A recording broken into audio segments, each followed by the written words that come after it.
Bueno, buenas tardes a todas, todos, todes. ¿Cómo están? Un gusto reencontrarnos como cada lunes y jueves en este espacio virtual de este curso Normativa Laboral, Dictadura y Resistencia, esta materia del ciclo profesional orientado de la carrera de abogacía y que además tiene una apertura a las trabajadoras y los trabajadores sindicalizados y que integran el espacio de la Intersindical de Derechos Humanos. El día de hoy tenemos a un invitado, tenemos a una persona que nos acompaña, que para nosotras y para nosotros como parte del equipo docente es un gusto que esté acá el día de hoy, porque, bueno, algo que creo que nosotras y nosotros hemos tratado de hacer ver y de exponer y de dejar en claro desde el inicio de este curso es que, bueno, no es posible construir el conocimiento sin los agentes, sin las actoras y actores que son los sujetos mismos que se están estudiando. Es decir, que nosotras y nosotros consideramos que hay que romper con esa forma, ¿no?, tradicional y esa idea misma de la ciencia moderna de ver al objeto de conocimiento como algo por fuera y integrar, ¿no? Integrar a esos sujetos, a esas sujetas, a la producción de ese conocimiento.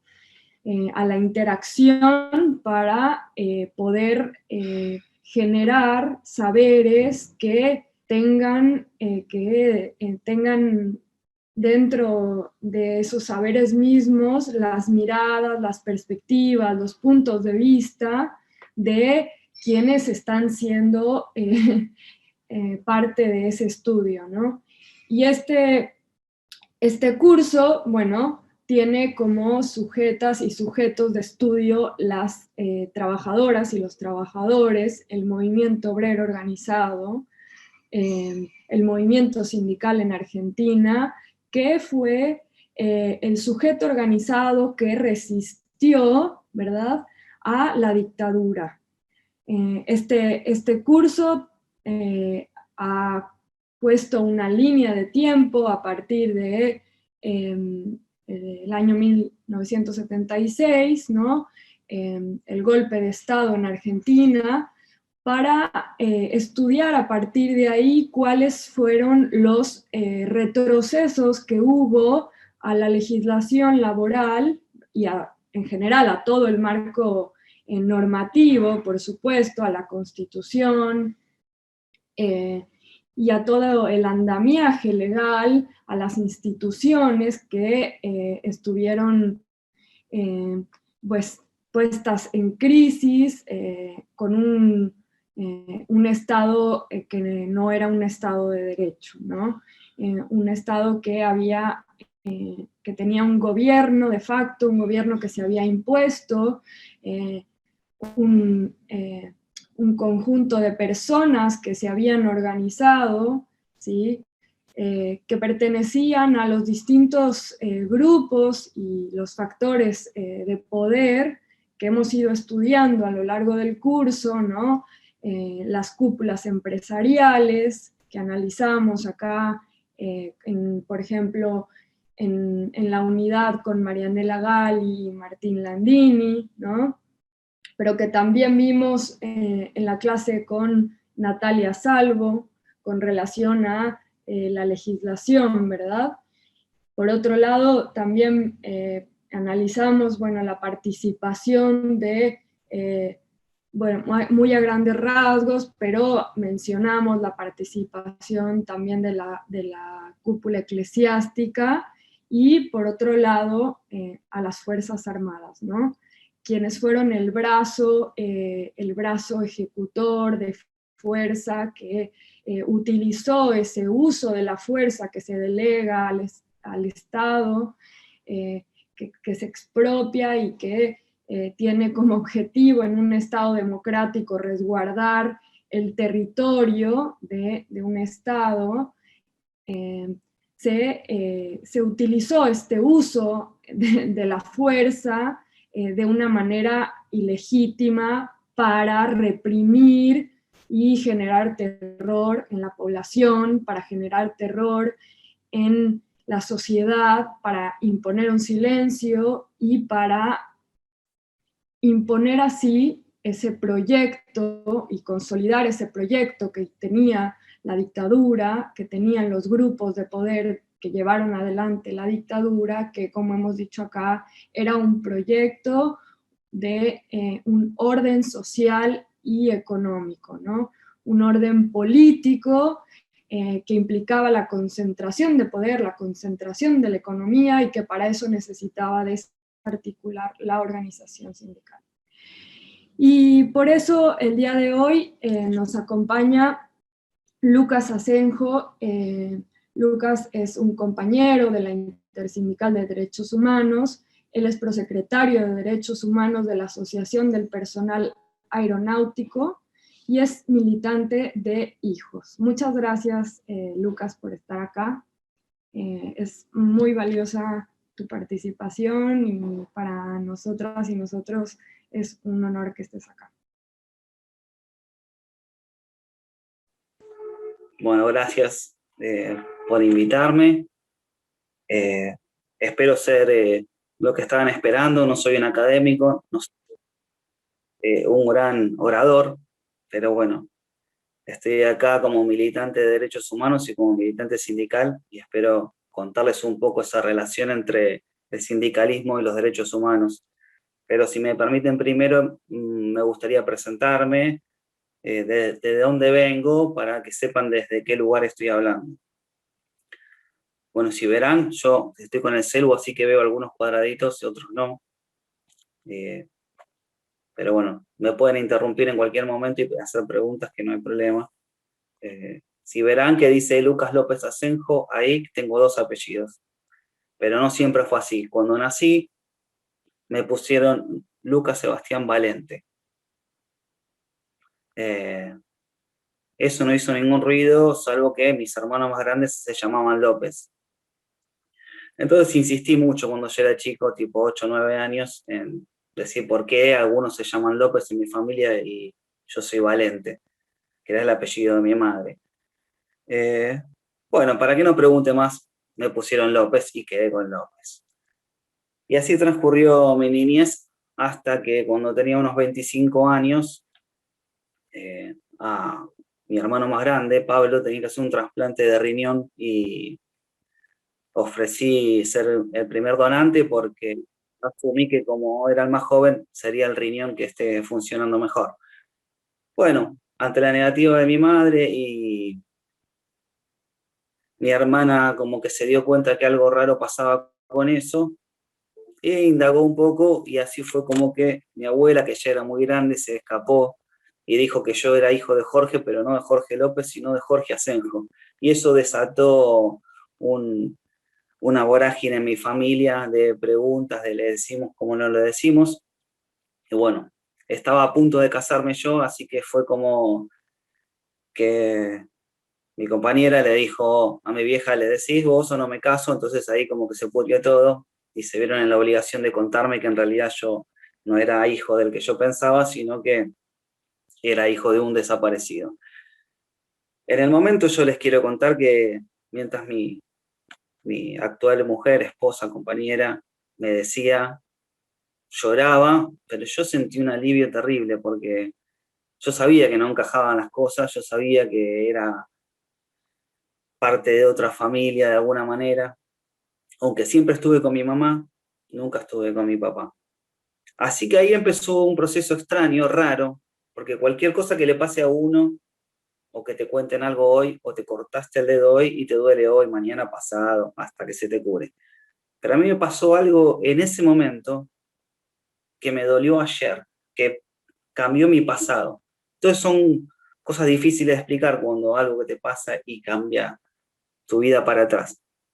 De ahí empezó mi proceso de reconstrucción de la historia, de la identidad, saber quién era mi viejo, que era periodista del diario El Mundo, militante del PRT, que desapareció el 12 de junio del 76, mientras mi mamá estaba embarazada de 4 meses, o sea que yo no pude conocerlo.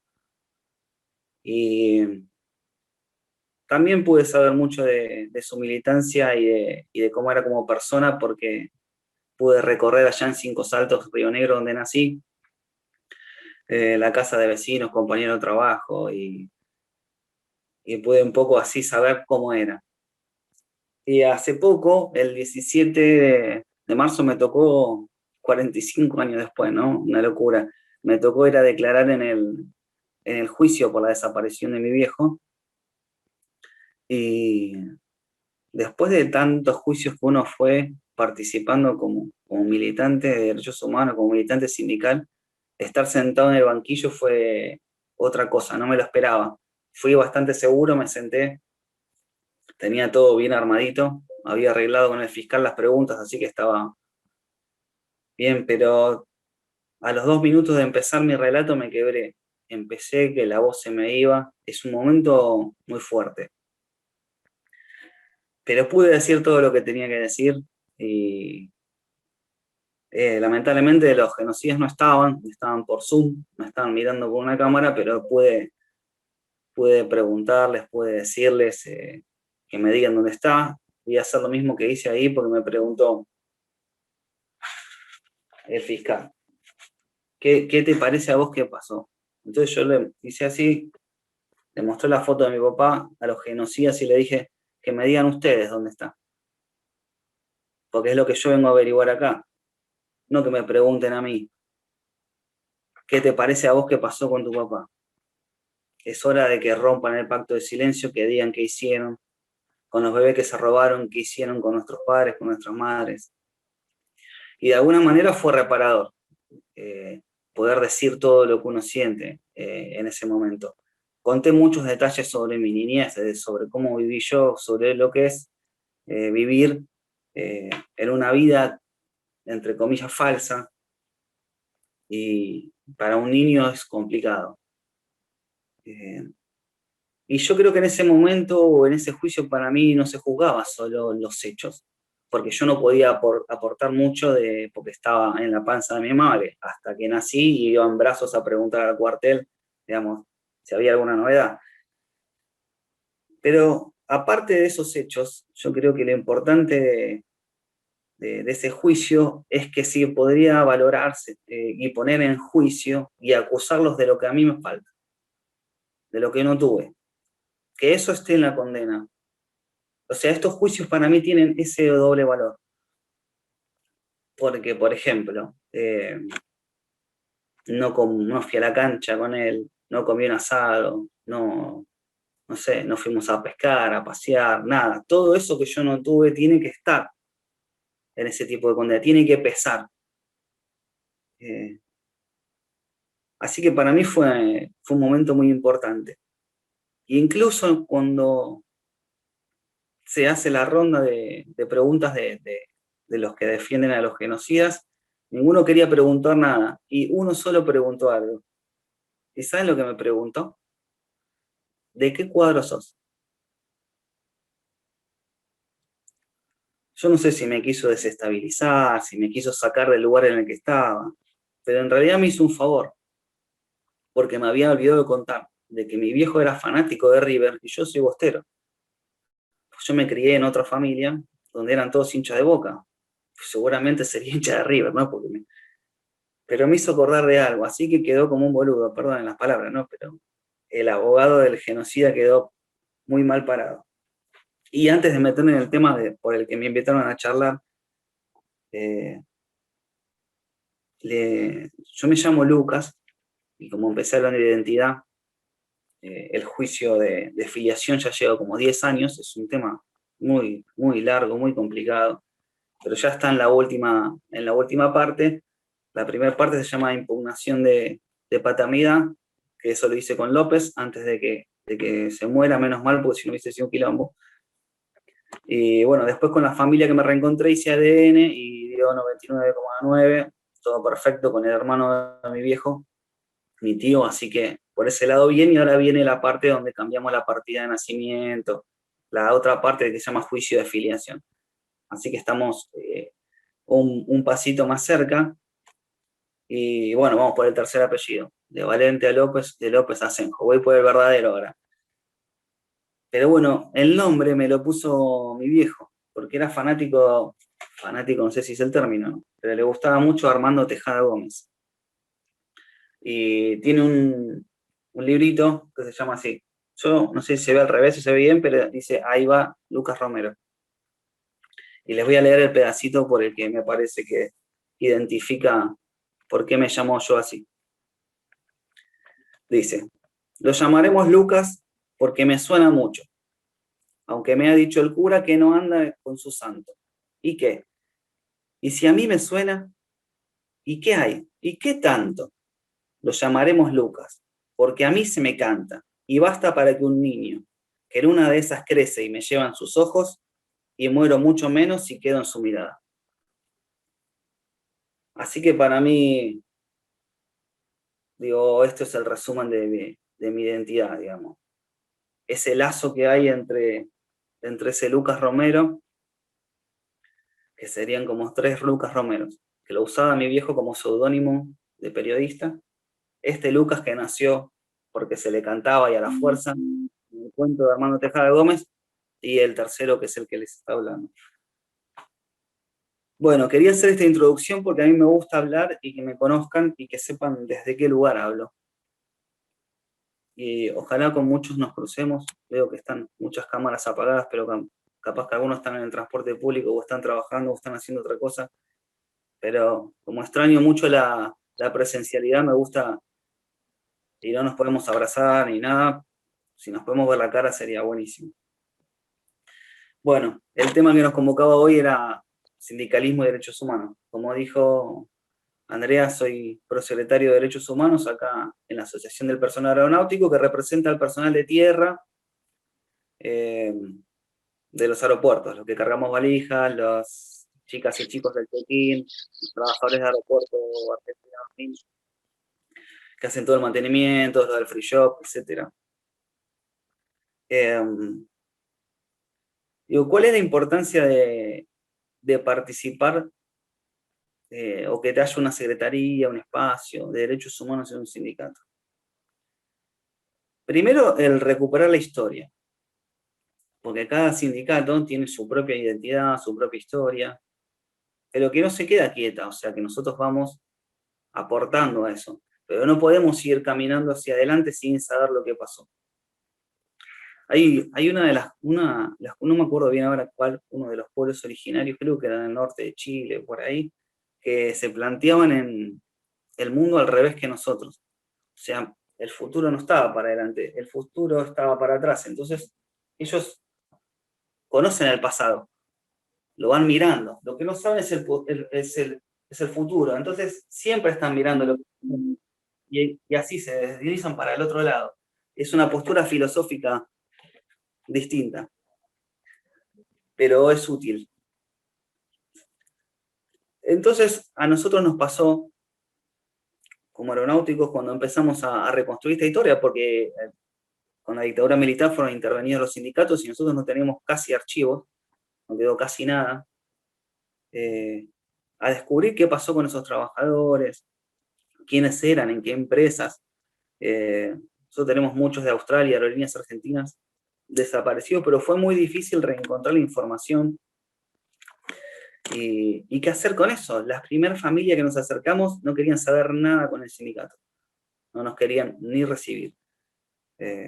Unos habían sido delegados, incluso alguno había sido expulsado del sindicato. Y expulsarte de un sindicato, sacarte la cobertura que vos tenías, era como entregarte crudo en la dictadura.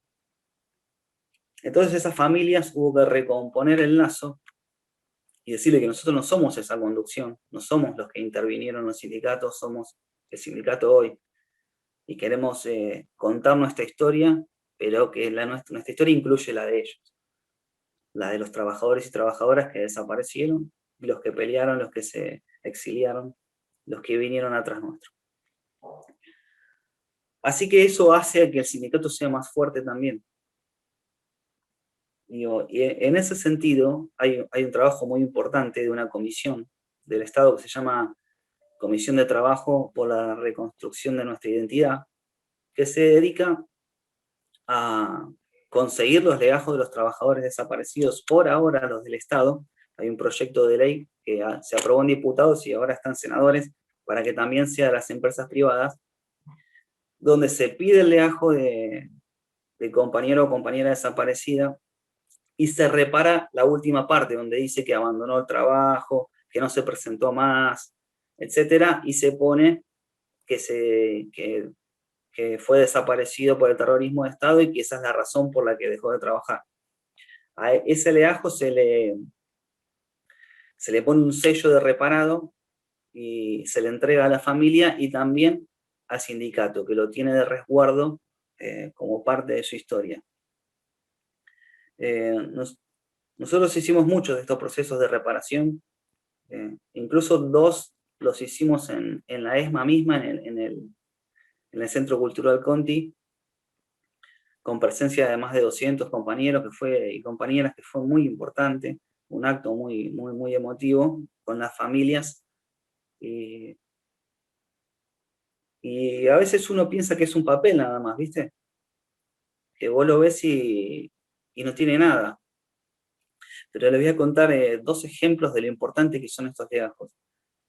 Ustedes deben conocer todos al secretario de Derechos Humanos de la Nación, a Horacio Pietragara, que cuando él recibe el legajo, se entera de que él tuvo un hermano gemelo que falleció, que él no sabía esa historia de su vida. Y te pasa que también conoces el puño y letra. Al no conocer, por ejemplo, la historia de él, que nunca lo conoció, o como la mía, que tampoco lo conocí, no tenés noción de la letra.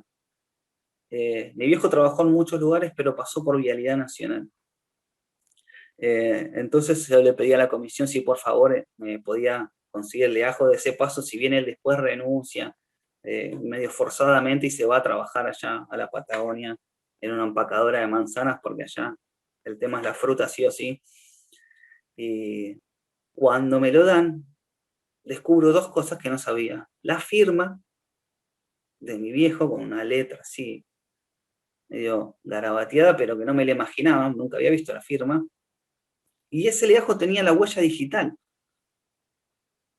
Y a ustedes les puede parecer una boludez, pero yo ya la toqué, como que la estaría tocando, ¿viste?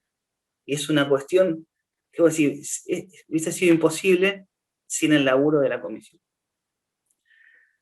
Y ese laburo es el que hace el sindicato con las familias. En este caso estoy de doble rol, porque estoy de familiar y de sindicalista. Pero estamos con un caso muy particular ahora, del compañero Edmundo Maisonave, que fue un trabajador de Aerolíneas Argentinas, pero hace poco nos enteramos porque no figuraba en ningún lado en los archivos. Entonces empecé a buscar por todos lados a decir cómo hacía para encontrar a la familia. Y pregunté por un lado, por otro, hasta que alguien me conoce, desde hijos me pasan el teléfono de alguien que lo podía tener, y así fue como la conocí. Y estuve con la hermana y estaba contentísima de que el sindicato se haya acordado. Me pasó fotos, me pasó actas del sindicato que no están en el sindicato, porque fue junta electoral en un momento y los papeles él los tenía guardados. Así que para nosotros también fue muy importante a reconstruir esa historia. Así que siempre invitamos a los sindicatos a que sigan ese ejemplo, y hay muchos que lo están haciendo.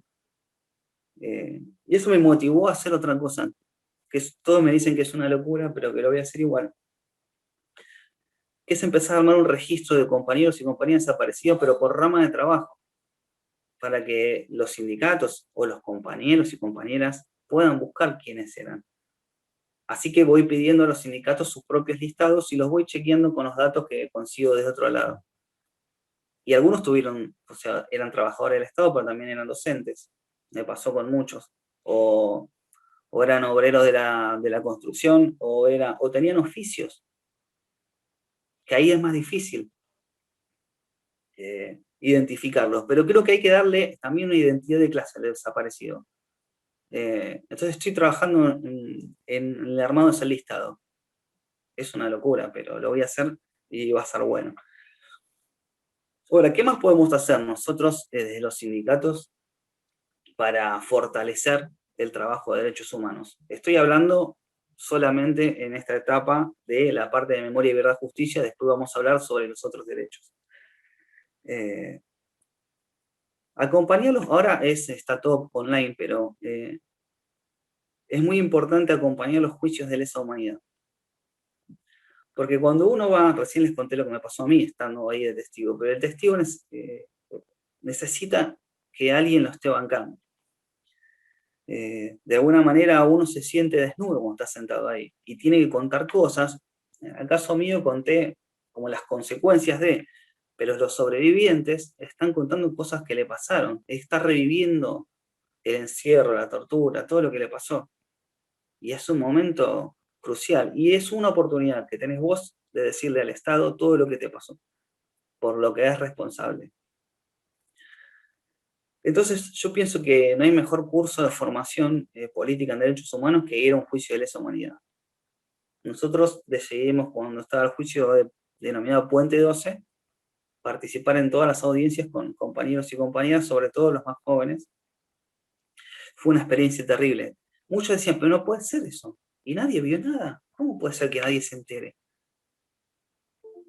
Así que quedaban sorprendidísimos de lo que escuchaban y después tenían la oportunidad de hablar con los abogados, con los fiscales o con algunos sobrevivientes que se acercaban. Y esa experiencia se traslada. Entonces, ese trabajo de derechos humanos supera, digamos, traspasa los límites de la relación sindicato-trabajador y se va a la casa del trabajador, porque lo cuenta. Y cuando cuenta, siempre alguien se acuerda de algo. Dice, ¿sabes qué? Mi tío tal, o vos no conociste, pero tu tío abuelo militaba en tal lado. A nosotros nos pasó en una charla que estaba dando hace unos cuantos años ya, antes de marchar el 24. ¿Por qué marchamos el 24? Y entonces explicaba todo eso y les conté un poco también sobre el tema de mi identidad, nada más que se los hice con los documentos de verdad y les di mis documentos. Ahora no lo hice para que no se rían de mi foto de chico con la cara que tenía de gomazo, por eso no traje los documentos.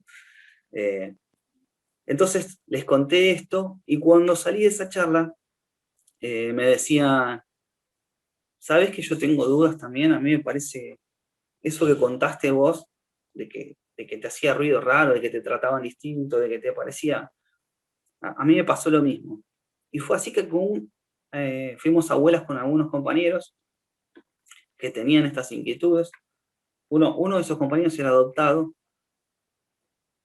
pero otros dos eran hijos desaparecidos. Uno sabía, pero nunca quiso decir nada, y me dijo, mira, me voy a animar a contarte porque vos lo acabas de contar adelante de todos.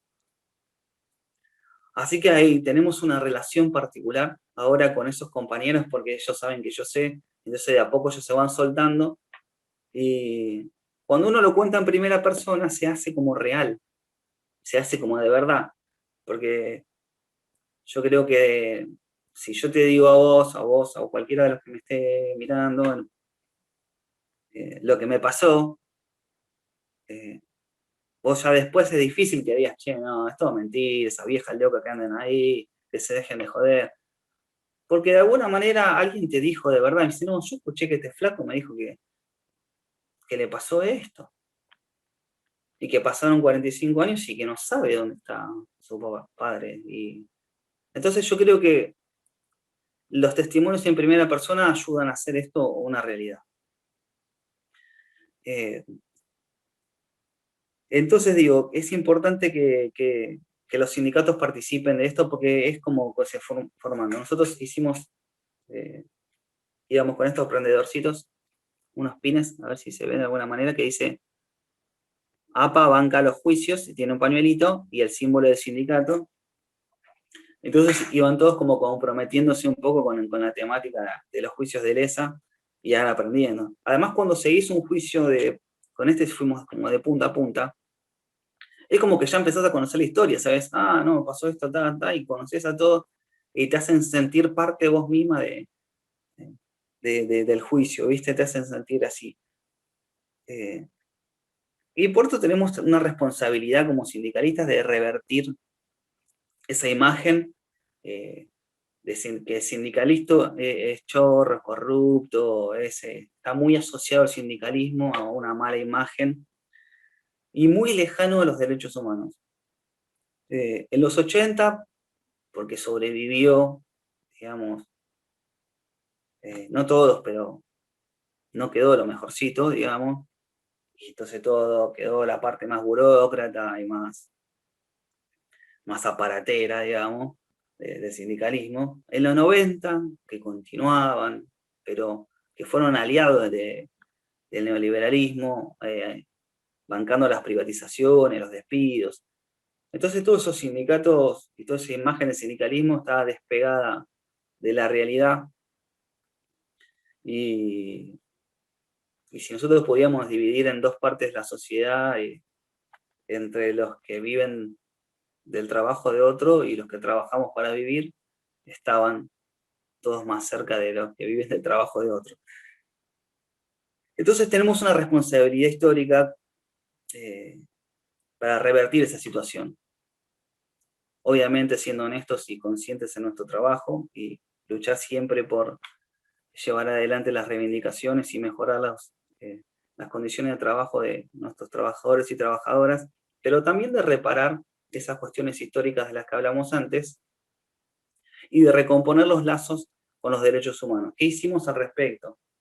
Empezar a trabajar en conjunto con los organismos de derechos humanos, con madres, con hijos, con abuelas, con la PDH, con el CELS, pero sobre todo con madres, con hijos y con abuelas. Porque uno ahí articula desde otro lado y también les muestra la otra cara que tenemos para mostrar, de que somos gente que nos interesa y que estamos dispuestos a poner el pecho y que no nos olvidamos de lo que pasó y que tenemos una historia que queremos reconstruir y que con esas banderas son las que queremos ir para adelante. Y en ese sentido fue que se creó de a poquito y con mucho esfuerzo la Intersindical de Derechos Humanos, con sindicatos de todas las centrales, que es un espacio muy, muy transversal, con mucha discusión, a veces, no lo niego, es difícil generar consensos, pero es un espacio que en sí va para adelante, está bueno, y empezó a trabajar fuerte en la temática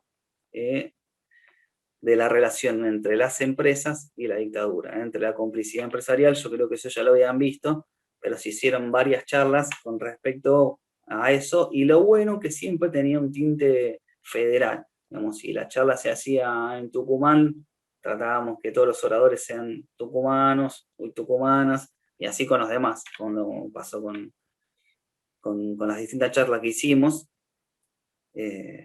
Pero no me acuerdo un montón, la de Sindar, la de los ingenios en Jujuy, no, en Tucumán, hicimos un montón. No me acuerdo, ahora Andrea, si después vos te acordás, te las decís. Otro punto importante, decía, qué hacer en el sindicato es, ¿qué hacemos con estos datos, digamos? Si hay una causa que está juzgando uno de las víctimas, es trabajador de tu ámbito de representación, vos podés presentar al sindicato como querellante en la causa. Eso, de alguna manera, pues si puede o no hacer cambio en la causa, no de manera de aporte de pruebas, porque casi ninguno tiene archivo, porque están todos, la dictadura rompió todo, pero sí puede hacer un desequilibrio, porque hay como un equilibrio tácito entre la justicia como poder, no como justicia, digamos, como noción, sino como poder judicial y por otro lado los organismos de derechos humanos, hay como un equilibrio ahí de poder, de tironeo, para que, bueno, está bien, de vez en cuando, como este poder responde a los poderes de siempre, de vez en cuando te tira un capitán, te juzgo alguno, pero tratan siempre de mantenerse en una postura no tan dura con los genocidas. Si bien ya llevamos más de 1000 condenados, hay muchos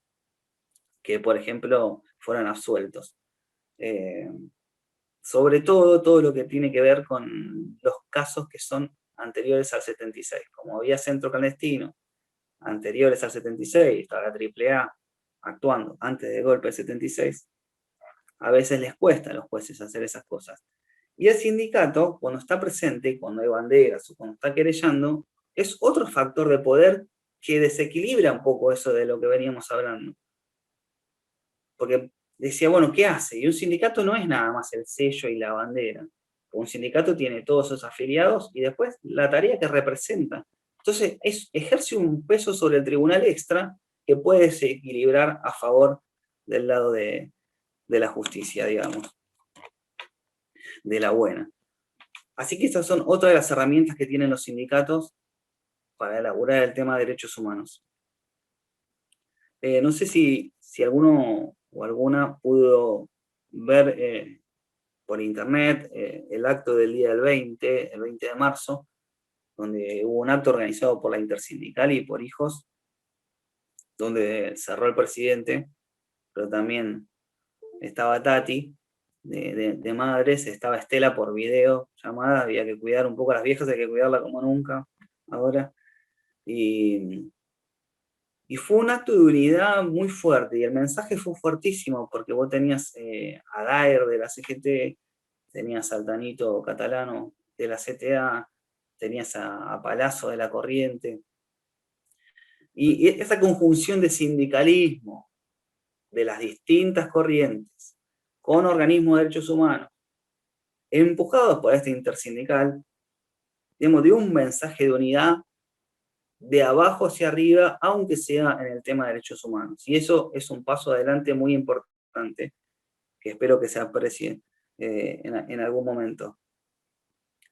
Les hablaba de las querellantes, hace poco se presentó la UON de Villa Constitución en la causa Sindar, y el gremio de alimentación en la causa de Las Marías, que se está por reabrir, digamos, esa causa. Creo que hasta ahí era lo que tenía yo para exponer sobre esta relación entre sindicatos y derechos humanos, pero me gustaría que me hagan preguntas al respecto, a ver si yo les puedo comentar alguna otra cosa.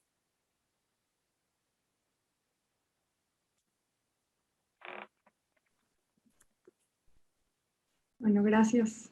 Gracias, Lucas, por abrirte y por contar tu experiencia personal y sobre todo por tener esa valentía para haber estado en ese lugar. Y si bien fue reparador, creo que al principio nos hiciste saber a todas y a todos que era difícil llegar a ese lugar, ¿no? Que no fue fácil, que necesitaste de mucha fuerza y que por suerte estuvo ahí a la distancia tu familia, pero también compañeros de la Intersindical de Derechos Humanos que pudieron acompañarte, ¿no? Y que pudieron viajar y que pudieron estar ahí contigo, y bueno, darte toda la fuerza para hablar en ese lugar que además, como decías, creo, los tribunales son lugares casi inhóspitos, ¿no? Casi expulsivos para la ciudadanía. Son lugares que están construidos casi para que tengas un terror de entrar ahí a declarar, desde cómo está dispuesto todo, ¿no? Y vos ahí sentadito en una sillita, yo veía las fotografías y es como vos ahí sentado y enfrente todo el tribunal que parece que te va a juzgar a vos por lo, como decías, por lo que vas a decir. ¿Por qué me van a juzgar a mí si yo lo único que tengo que decir es que quiero que me devuelvan a mi padre, ¿no? Que quiero saber dónde quedó, dónde está, que quiero saber qué pasó. ¿Por qué me tienen que pedir explicaciones a mí? Las explicaciones creo que las tienen que dar los genocidas, de dónde están los bebés que fueron robados a sus familias, a sus madres, que fueron entregados a otras familias, que les arrancaron su identidad, a todas las personas que fueron detenidas ilegalmente, desaparecidas, torturadas además, quienes fueron tiradas y tirados en los vuelos de la muerte, ¿no?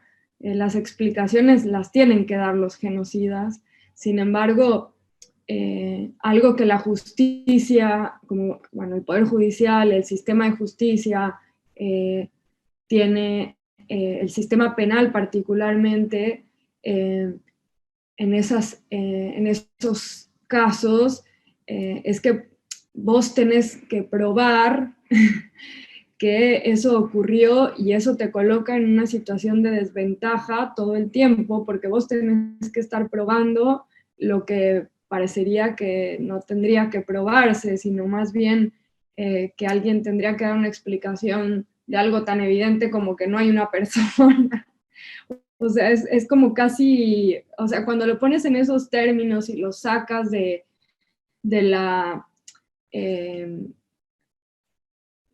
de lo estrictamente jurídico, ¿no? De eso que te impone, ¿no? La normativa penal, y eso lo digo sobre todo para quienes están acá como parte de la Facultad de Derecho, ¿no? Para que nos salgamos un poco de eso que hemos aprendido en las clases de Derecho Penal, de Derecho Procesal Penal, ¿no? Y que nos demos cuenta cómo fue construido el sistema penal también, ¿no? Digo, esto se ha visibilizado en otras cuestiones como las cuestiones de género, ¿no? De las violaciones sexuales en las cuales es tan complicado, por ejemplo, probar que fuiste violada porque es un delito que ocurre en soledad, ¿no? Entonces vos tenés a todo un sistema frente a vos pidiéndote que vos pruebes que te violaron y, y no hay,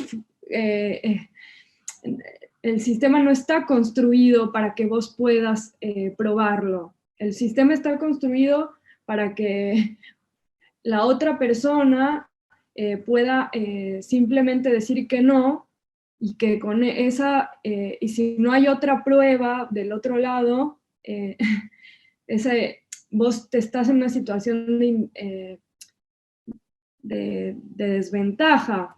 No quiero decir con esto que, que tenemos que tumbar el debido proceso y los derechos de las personas imputadas. Lo que quiero decir es que hay un desequilibrio de poder en ese momento, en ese lugar, en situaciones de tanta desventaja como es un momento en el cual había un gobierno de facto, es decir, no hay una situación de Estado de Derecho, ya, o sea, el contexto general es no hay Estado de Derecho. ¿Y qué implica que no hay Estado de Derecho? Que todo lo que ocurre en esa ausencia, en esa anomia, ¿sí? Tendría que ser cuestionado, o sea, tendría que, digamos, yo pensaría que la carga de la prueba tendría que casi revertirse de alguna manera, ¿sí? O sea, si está gobernando una junta militar que se impuso por la fuerza y hay personas que no se sabe dónde están, quienes tendrían que probar quienes tomaron el poder de esa manera ilegítima, quienes rompieron con la cuestión fundamental y central de lo democrático, que es la legitimidad de un gobierno, ¿sí? O sea, hay hay un principio básico constitucional que ustedes, quienes son abogados acá, deben de tener claro, ¿no? Que una constitución, digamos, es el pacto central de un Estado moderno, que tiene, por un lado, bueno, cómo funcionan, cuáles son las instituciones, cuáles son las facultades de esas instituciones, después los derechos de las personas, y por otro lado, cómo se pueden sancionar las leyes, ¿no? Cómo pueden modificarse las leyes. Y un gobierno de facto que se impone, que deroga, además, la Constitución, que deroga leyes, no tiene la legitimidad del pueblo, ¿sí? Y todo lo que ocurre en ese momento no tiene legitimidad, ¿sí? Es una cuestión fundamental. Y eso se traslada, ¿sí? A las cuestiones penales. Y eso se traslada al hecho de que en un momento en el cual estás bajo el control total, ¿sí? De ese gobierno de facto, todo lo que está ocurriendo ahí es responsabilidad de ese gobierno de facto, ¿sí?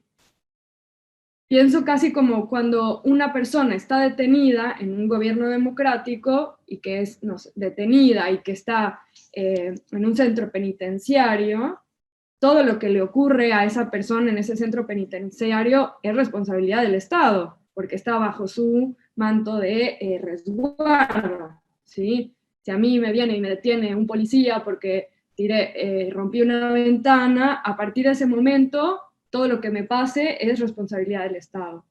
¿Y qué pasa cuando digamos, toda la vida ocurre bajo ese manto de poder ilegítimo y tomado bajo el uso de la fuerza de las Fuerzas Armadas? Bueno, esto, ¿no? Y ahora tenemos, bueno, todo un desafío, que es este desafío de pensar cómo podemos saber la verdad, ¿no?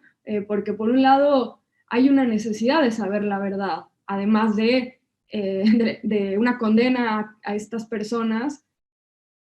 Dice Lucas, yo quiero saber dónde está mi padre, quiero saber dónde está, es lo que más quisiera, y eso casi que no se resuelve con una, no sé, no sé cómo decir para que quede claro en los términos jurídicos, pero la reparación de eso trasciende o va más allá del hecho de la condena, ¿no? A los genocidas. No sé qué pensás, Lucas. Sí, un poco yo lo dije desde ese lado, desde que se juzga no solo el hecho, sino también lo que me falta, lo dije en personal, pero es colectivo, pero también tiene que ver cómo avanzar como sociedad, ¿no? Porque esa mirada dual que tenemos para algunas cosas, la tenemos para este tema también. Hay cosas que no dijimos, yo a veces hablo siempre como si fuéramos compañeros y compañeras, estamos tomando un café, pero ustedes están estudiando y yo estoy charlando con ustedes. Así que estoy en ventaja yo. Pero sí, también lo que no nombramos es a partir del proceso democrático, el juicio de las juntas, que hoy se cumple el aniversario de su inicio.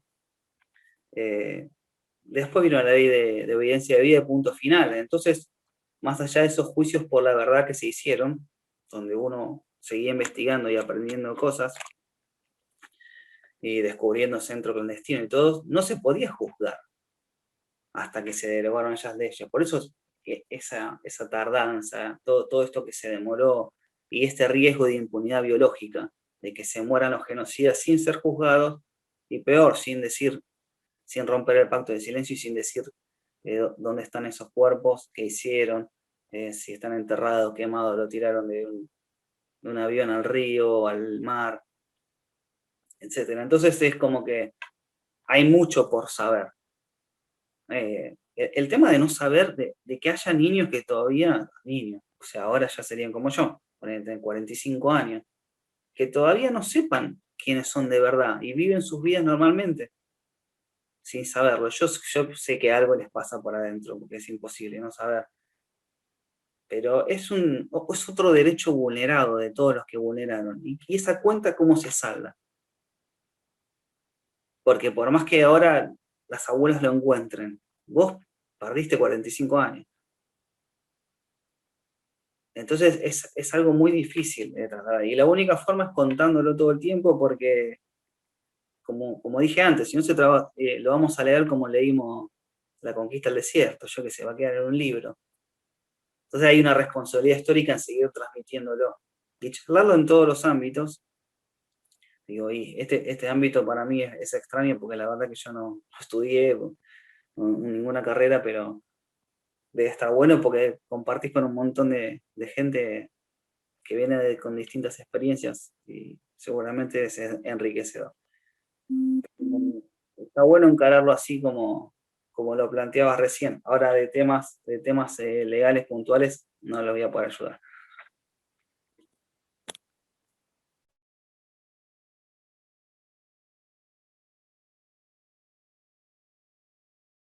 No sé si alguno quería aclarar algo con el ¿Qué tema tal, de... Lucas? Sí, Mi nombre es Julio. Te iba a hacer una pregunta personal ahí te veo. Sí. este, ¿pudiste o tuviste ganas de indagar un poco, bucear en la actividad militante que había realizado tu viejo? Profundizar Sí, en eso, digamos. un montón, Julio. Una de las primeras cosas que hice fue investigar eso, dónde militaba, qué hacer. Fue todo, además la historia es re de novela, pasa que no nos quería aburrir con una cuestión personal porque estamos cada uno con su cuestión y me parecía medio que si no que iba a hablar de mí mismo todo el tiempo. Pero es una historia de dos parejas de amigos que se van, le dije que trabajaban en vialidad, y van obra por la Patagonia haciendo una ruta a otra. De esas dos parejas, mi papá estaba en una y mi mamá en otra. O sea que ahí hay como una tradición amorosa donde se juntan mi mamá y mi papá, y en ese quilombo es que vengo yo. Te cuento esto porque la pareja anterior, que es la esposa, la que estaba casada por civil y todo eso de mi viejo, sí militaba, mi vieja nada que ver. Y entonces yo empecé a rescatar, no tengo contacto con ella, pero sí fui a empezar y ahí me di cuenta de lo del PRT. Primero lo hilé porque el diario El Mundo, donde él escribía, en su última etapa era del PRT. El PRT lo compra para tener un medio masivo de comunicación. Entonces ahí fui hilando sobre periodistas desaparecidos, después sobre la historia de ese diario en particular, y así llegué a muchos libros de la historia del PRT, y voy a la presentación en el Hotel Bau en un libro que se llamaba PRT contado por sus protagonistas, que es sí, 700 hojas, un ladrillazo, que viene con un CD interactivo que tiene todos los archivos que no fueron destruidos, pero estoy hablando de diarios Estrella Roja, El Combatiente, pero también boletines internos, y un listado de militantes y simpatizantes del partido, y en ese listado está mi viejo, y ahí termino confirmando como que el partido sí se hace cargo de esa militancia. Y después me pasa otra cosa, ¿puedo hablar? Sigo, mirá que yo soy medio, que hablo mucho. Sí, sí, pues el día de hoy es para que hables vos. Bueno, estaba en la marcha del 24, una de las últimas que pudimos ir a la plaza, con un cartel de mi viejo con mis hijas tratando de llegar a la plaza, era imposible, la avenida Mayo estaba detonada. Y pasa un señor grande y se vuelve, ¿viste? Mira el cartel y se vuelve. Y me dice, ¿de dónde lo conoces? Le digo, pero es mi papá. Dice, yo milité con él en el año 64 en Lanús, porque mi viejo era de Lanús. Y me dice, juntémonos para tomar un café tal día, no sé qué, bueno. La cuestión que quedamos y nos tomamos un café, me dijo, sí, tu viejo era dirigente y en Lanús fui a una reunión una vez, uno que se llamaba, no sé, un partido que Partido Socialista de la Vanguardia Argentina, ponerle algo así, un partido, nombre largo, pero una extinción del Partido Socialista un poco más revolucionaria, digamos, no tan socialdemócrata. Y me contó que él hablaba ahí como que era el responsable de la zona. Así que de a poquito fui armando, así, cada cosita que pasa, mira, cuando salió lo del juicio de mi viejo, la escuelita 7, yo lo publico en internet y le digo a la intersindical también que saquemos algo.